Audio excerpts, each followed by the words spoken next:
The emergency room doors burst open at 2:17 in the morning. A military ambulance, a patient on a stretcher, and a paramedic who kept repeating the same phrase over and over. Nothing else happened. But something did happen. Something during those 47 missing minutes that nobody could explain. I saw what others missed. I noticed the delay, and that observation changed everything. This is my story, and it is about to change yours too. The automatic doors slammed open with a force that made everyone in the emergency room turn around. I was standing at the nurse's station reviewing lab results when I heard the wheels of the stretcher scraping against the floor tiles. 2 paramedics in military uniforms rushed in with an unconscious patient. The one in front was young, maybe late 20s, with short cropped hair and eyes that darted around the room like he was looking for an exit instead of help. I grabbed my stethoscope and moved toward them. The patient was a man in his early 40s, pale, sweating, completely unresponsive, but what caught my attention immediately was not his condition. It was the paramedic. He kept saying the same thing to everyone who approached. Nothing else happened. Nothing else happened. We picked him up and brought him straight here. Nothing else happened. Dr. Harrison took over, barking orders for vitals and blood work. I started checking the patient's pulse when I noticed something odd. The call log on the ambulance report showed the dispatch time as 12:30 in the morning, but they arrived at 2:17. For a military base that was only 23 minutes away from our hospital, that made no sense. 47 minutes were missing, unaccounted for. I looked up at the paramedic. He was staring at me, not at the patient, at me. And then he said it again, but this time directly to me, his voice lower, almost a warning. Nothing else happened. We came straight here, but his uniform told a different story. There was mud caked on his boots, fresh mud, and our city had not seen rain in 2 weeks. There was also a small tear on his sleeve, and what looked like a scratch on his neck. Fresh, recent, something had happened, and he desperately needed everyone to believe that it had not. If this story has already pulled you in, go ahead and subscribe to the channel now, because what comes next will surprise you even more. And tell me in the comments, where are you watching this from right now? My name is Rebecca Martinez. I have been a registered nurse for 11 years, working in emergency medicine for the past 8. I grew up in a small town in Ohio, where my mother was a school teacher and my father worked at the local factory. I always knew I wanted to help people, but I never imagined that helping people would one day put me in the middle of something I was not supposed to see. I moved to North Carolina 6 years ago when my husband got a job transfer. We settled in a mid-sized city near Fort Liberty, one of the largest military installations in the country. Working at Piedmont Regional Medical Center meant we saw everything: car accidents, heart attacks, overdoses, and yes, military cases. Lots of them. Soldiers, veterans, family members. It was part of the job. But that night, that case was different. After the paramedics brought the patient in, I could not shake the feeling that something was wrong. The patient, who we later learned was named Marcus Donnelly, remained unconscious. His vitals were unstable, low blood pressure, rapid heartbeat, signs of shock, but there were no visible injuries, no trauma, no obvious cause. I kept circling back to the timeline, 47 minutes missing. I approached the paramedic again. He was standing near the ambulance bay, talking on his radio in hushed tones. When he saw me coming, he ended the call abruptly. I asked him directly, "Where were you between 12:30 and 2:17? His jaw tightened. He looked past me, not at me. There was a delay at the scene. We had to stabilize him first. Nothing else happened. But stabilizing a patient does not take 47 minutes. And if they had stabilized him at the scene, why was he still in shock when they arrived? Why were his vitals deteriorating instead of improving? I did not push further, not then, but I made a mental note, and I started paying closer attention. Thank you for staying with me this far. It shows that you feel the same thing I felt when I lived through all of this. So go ahead and subscribe and hit the notification bell, because what comes now changes everything. 2 hours passed. Marcus Donnelly was moved to the intensive care unit. Dr. Harrison ordered a full toxicology screen, CT scans, and a neurology consult. Nothing explained his condition. He was stable, but still unconscious. His body was shutting down for reasons we could not identify. And then I found it. I was tasked with cataloging his personal belongings, standard procedure, wallet, keys, phone. His uniform was cut away during the initial examination, and I was folding it into a medical evidence bag when I felt something hard sewn into the inner lining of his jacket. It was not supposed to be there. I carefully opened the seam. Inside was a small plastic pouch, and inside that pouch was a data card, the kind used in military equipment, encrypted, unmarked. My heart started pounding. I looked around. The room was empty. I slipped the card into my scrub pocket and continued cataloging as if nothing had happened. But my hands were shaking. Why would a patient have a data card hidden in his uniform? Why would paramedics insist nothing else happened when clearly something did? I was sealing the evidence bag when the door opened. It was the paramedic, the same one from earlier. His eyes went immediately to the uniform, then to me. "Did you find everything?" he asked. His tone was casual, but his body language was not. He was tense, ready. I nodded, just the usual. Wallet, keys, phone. He stared at me for a long moment. Then Then he left without another word, but I knew. He was looking for the data card, and he knew I had found something. I just did not know yet how much danger I was in. Now I want to hear from you. Where are you watching this story from? Drop it in the comments. It is incredible to see people from so many places following stories like this. The next morning, I came back from my shift expecting normalcy. Instead, I walked into a situation that felt like a different hospital entirely. There were two men in dark suits standing outside the intensive care unit. Not hospital security, not local police. They had that unmistakable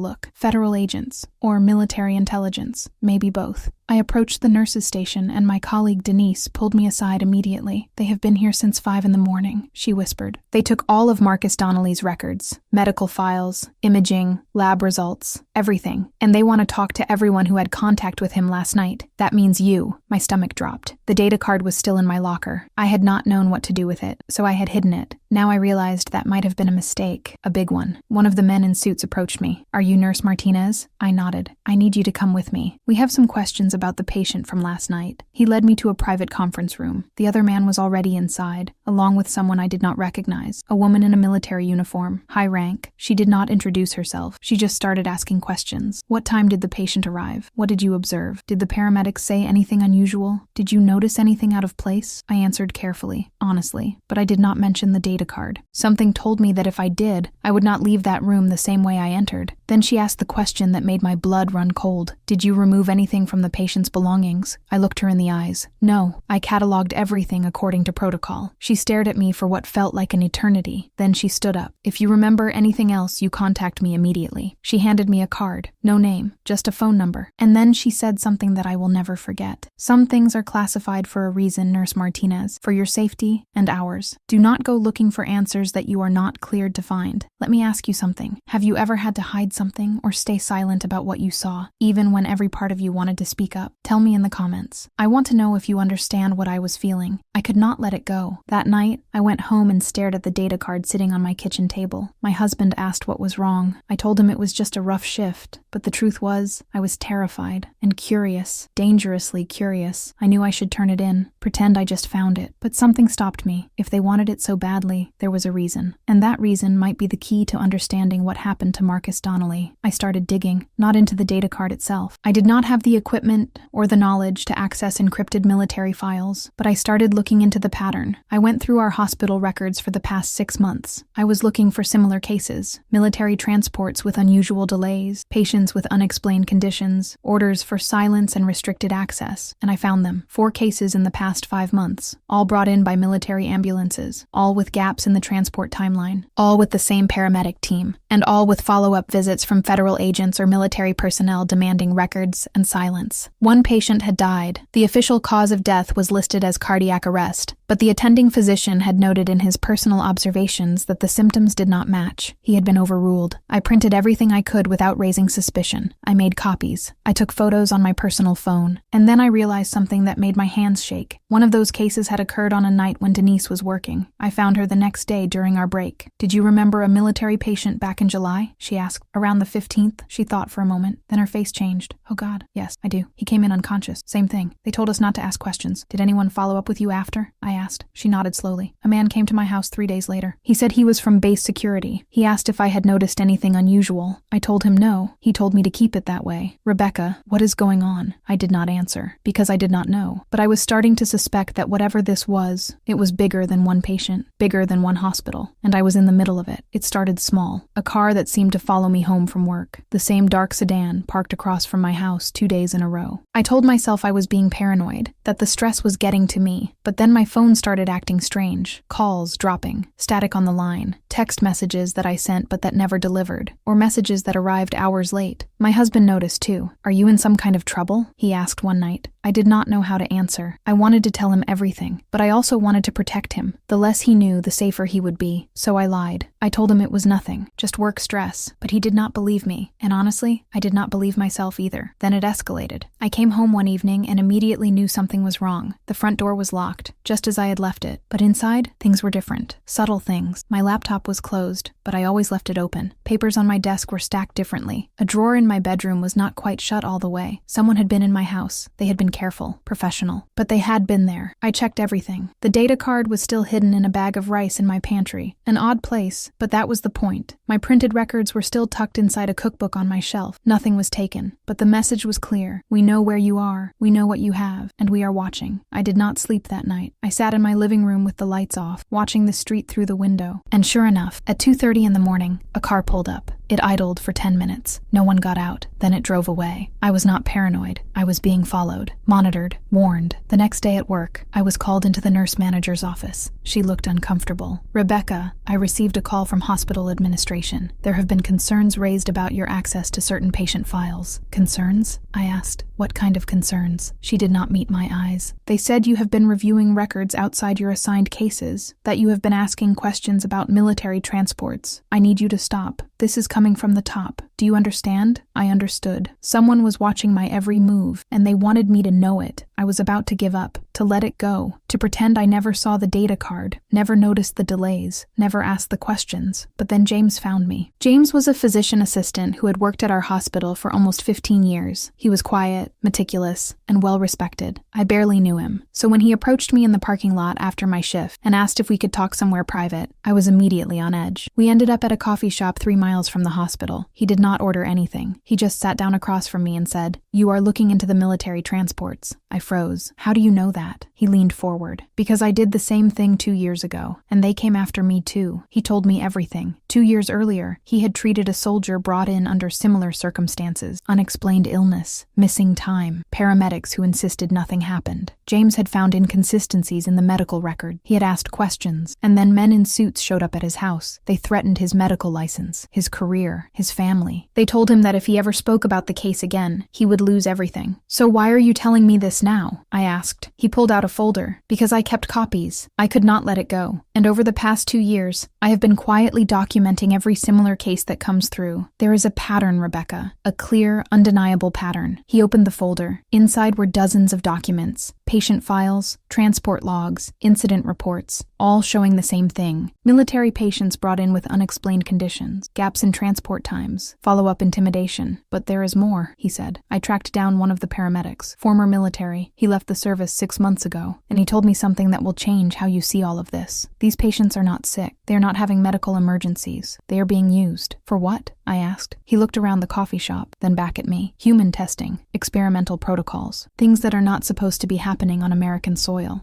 And the delays, the missing time, that is when they administer the treatments, before bringing them to civilian hospitals to cover their tracks." I felt like the floor had disappeared beneath me. "Are you sure?" He nodded. "I have been trying to prove it for 2 years. But I cannot do it alone. And now you are involved whether you want to be or not. So the question is, what are you going to do about it?" I went home that night and laid everything out on my dining room table. The data card, the printed records, the documents from James, the timeline of cases, and slowly, the picture became clear. The delays were not accidental. They were intentional, necessary. There was a protocol being followed, a secret one. Every patient brought in had been part of a military operation. Some were active duty, some were contractors, some were volunteers for classified programs, but all of them had been exposed to something, a chemical, a drug, a biological agent, something experimental, and the military needed them treated at civilian hospitals to avoid scrutiny, to keep the experiments off base, to maintain plausible deniability. The 47-minute delay in Marcus Donnelly's case was the administration window. The time needed to stabilize the patient after exposure, to measure responses, to document results before handing them over to unknowing doctors and nurses. We were not treating patients. We were cleaning up someone else's mess, and we were being used to legitimize experiments that should never have been approved. I finally accessed the data card. I took it to a friend who worked in IT security, someone I trusted. He copied the contents onto an encrypted drive without asking questions. When I opened the files, I found exactly what I feared: medical protocols, dosage charts, consent forms with forged signatures, and video logs, recordings of the patients during the missing minutes, conscious, aware, and in pain. Marcus Donnelly had not been unconscious when they picked him up. He had been screaming, begging them to stop. The video showed the paramedics administering a sedative, a strong one. Then they waited 47 minutes for the worst of the symptoms to pass, for the visible signs to fade, for him to become just another unexplained case that civilian doctors would puzzle over and eventually discharge with no no answers. I watched those videos 3 times, and each time I felt sicker. These were not accidents. These were not medical emergencies. These were crimes, and I had the proof. But what could I do with it? Who could I tell? Who would believe me? And more importantly, who would protect me if I spoke out? I had a choice to make, and it was the hardest choice of my life. I could take what I knew to the authorities, the media, an attorney, someone who could shine a light on what was happening. But James had warned me. People who try to expose military programs do not usually win. They lose their jobs, their reputations, sometimes their freedom. Whistleblowers are not treated as heroes. They are treated as traitors. Or I could stay silent, destroy the data card, burn the documents, pretend I never saw anything, go back to my normal life, keep my job, keep my family safe, let someone else fight this battle. It would have been the easier choice, the safer choice, and part of me desperately wanted to take it. But then Marcus Donnelly woke up. 3 days after he was admitted, his eyes opened. I was not his primary nurse that day, but I heard about it immediately. He was confused, disoriented, but conscious, and the first thing he said was not a question. It was a statement. They did this to me. I did not agree to this. Someone wrote it down in his chart, but by the next morning, that note was gone, removed, erased. I went to see him during my break. He was alone, no family, no visitors, just monitors and IV lines. I introduced myself, told him I was there the night he came in. He looked at me with eyes that were haunted, terrified. "You know, do not you?" he said. "You know what they did." I did not answer right away. Then I nodded. He closed his eyes. I thought I was helping my country. I thought it was safe. They told me it was approved, that it was legal, but it was not, was it? I shook my head. He took a shaky breath. "Then you have to tell someone. You have to stop this, because I am not the only one. There are others, and some of them did not wake up." I asked him if he would testify, if he would go on record. He looked at me like I had just asked him to jump off a cliff. "If I do that, I am dead. They will make sure of it. You do not understand how deep this goes." But I did understand. I understood perfectly, and that was why I made my decision. I was going to expose it, all of it, even if it cost me everything, because some secrets are too dangerous to keep, and some lies are too big to ignore. I contacted a journalist, someone who had covered military scandals before, someone with a reputation for protecting sources. I sent her everything. The data card contents, the documents, the patient records, the videos, all encrypted, all anonymized, and then I waited. It took 2 weeks before the story broke, but when it did, it was everywhere. The headlines were immediate and brutal. Secret military experiments on American soil, unauthorized human testing at Fort Liberty, civilian hospitals used to cover up illegal programs. The data was undeniable, the evidence was overwhelming, and the public outrage was massive. Congressional hearings were called. Investigations were launched. People lost their jobs. Some faced criminal charges, but I paid a price too. My name was eventually leaked, not by the journalist, but by someone inside the system who wanted revenge. I was painted as a traitor, a thief, someone who stole classified information and endangered national security. I lost my job. My nursing license was suspended pending investigation. My husband and I received threats. We had to move, change our phone numbers, live differently. Marcus Donnelly disappeared. He was discharged from the hospital and vanished. I do not know if he went into hiding or if someone made sure he could not testify. James, the physician assistant who helped me, lost his job too, but he told me he would do it again, because some things are more important than careers. The 47 minutes that no one could explain became the key to unraveling everything. That missing time, that delay. It was the proof that something deliberate was happening, that people were being harmed in the name of research that had no oversight, no ethics, no accountability. And because I noticed that delay, because I asked the questions no one else would ask, the truth came out. Was it worth it? I still do not know. Some days I think yes. Other days I wonder if I should have just walked away. But one thing I know for sure, silence protects the powerful. And speaking up, even when it costs you everything, is the only way things ever change. The paramedic said nothing else happened, but something did happen, and now the world knows it. So what would you do? Would you stay silent, or would you expose the truth? Leave your opinion in the comments. I want to know what you think about this story. If you were as impacted as I was discovering this case, subscribe to the channel to follow more real stories like this one, and do not leave now. Click on the next recommended video, because there is another story that will leave you speechless. I will be waiting for you there.